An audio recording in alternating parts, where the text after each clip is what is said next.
I first heard about the elevator game the way most people do, late at night, scrolling through forums filled with stories that feel just real enough to make you uneasy. At first, it sounded like just another internet myth, a ritual, a set of rules, a game that supposedly lets you travel to another world using nothing but an elevator. But what made this one different was the number of people who claimed it worked, and the number of people who said they never came back the same. It started with a post, no username, no profile picture, just a block of text buried deep in a thread titled, "Don't try this if you value your life." The instructions were precise. You needed to be in a building with at least 10 floors. Alone. No one else could enter the elevator with you. Then, you had to press a specific sequence of floors. 1, 4, 2, 6, 2, 10. 5. If at any point someone else entered the elevator, you had to stop, start over, or leave, because if you didn't, they wouldn't be human. I laughed when I read it.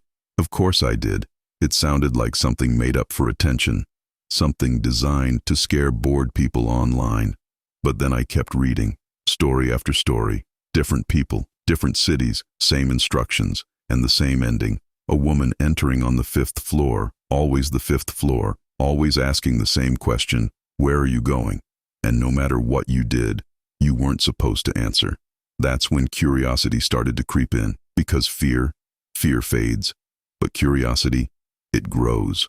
A week later, I found myself standing in front of an old apartment building just outside the city, 10 floors, dim lighting, the kind of place that feels forgotten.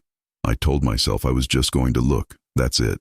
But I already knew that wasn't true. The elevator was small. Old metal doors, flickering light overhead. There was no camera inside, no security, no one around. Perfect. Or maybe that was the first mistake. I stepped in and pressed the button for the 1st floor. The doors closed slowly, like they were hesitating. Then the elevator moved. Nothing unusual. I pressed 4. Still normal. A quiet hum. Slight vibration. I pressed 2. That's when something felt off. Not wrong, just different.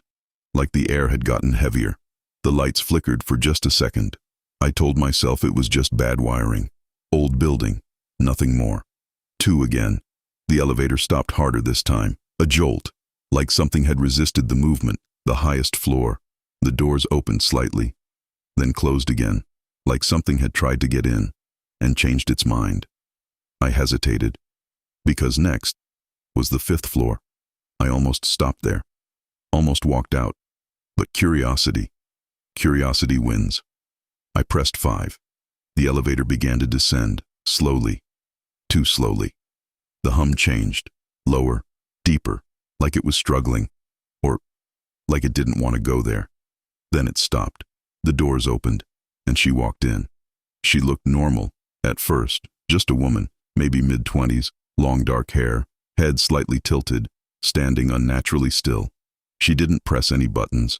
She didn't look at me, not immediately. Then she spoke, soft, calm, too calm. "Where are you going?" I felt it, that instinct, the one that tells you something isn't right. Every part of me wanted to answer, to say something normal, anything, but I remembered the rule, do not respond. So I stayed silent. The elevator doors closed, and that's when she turned, slowly, too slowly. Her movements didn't feel human, like she was learning how to move in real time. She was looking at me now, smiling. But it wasn't a real smile. It didn't reach her eyes. "You can tell me," she said. Her voice wasn't matching her lips anymore, like it was coming from somewhere else. I said nothing. The elevator began to move again, but I hadn't pressed anything. It was going up, and she was still staring, unblinking. "Don't you want to go somewhere else?" she whispered. The lights flickered again, longer this time. When they came back on, she was closer. I hadn't heard her move. My heart was pounding now, every instinct screaming to get out, to run. But the rules said, if you leave now, you don't go back. The elevator kept climbing, floor numbers changing. 6, 7, 8. She leaned in slightly, close enough that I could hear her breathing, except she wasn't breathing. "Look at me." I didn't, because that was another rule I'd read. If you acknowledge her, she follows you.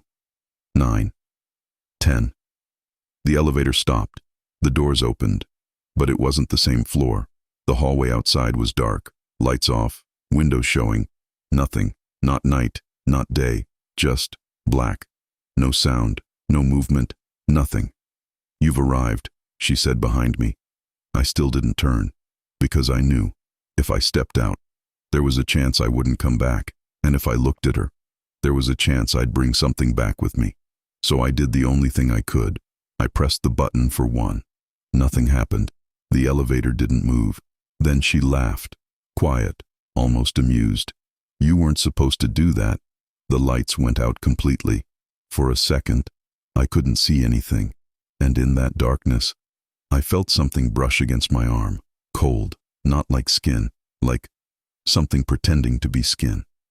The lights flickered back on. She was right in front of me now, closer than before, face inches away. And her smile, it was wider, too wide. "You should have stayed." I don't remember pressing the buttons again. I don't remember how long it took. I just remember repeating the sequence, over and over, hands shaking, trying to follow the instructions to get back, because there was a way back. There had to be. The elevator started moving again, erratic, up, down, stopping randomly, and she kept talking, whispering, saying things I couldn't understand, or maybe didn't want to.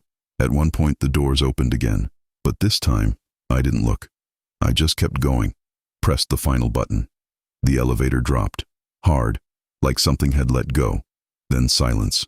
The doors opened, back in the lobby, normal lights, normal air, everything, the same, except it wasn't, because when I stepped out, I noticed something. The reflection in the elevator door wasn't just me. There was something behind me, standing still, watching, and when I turned, there was nothing there.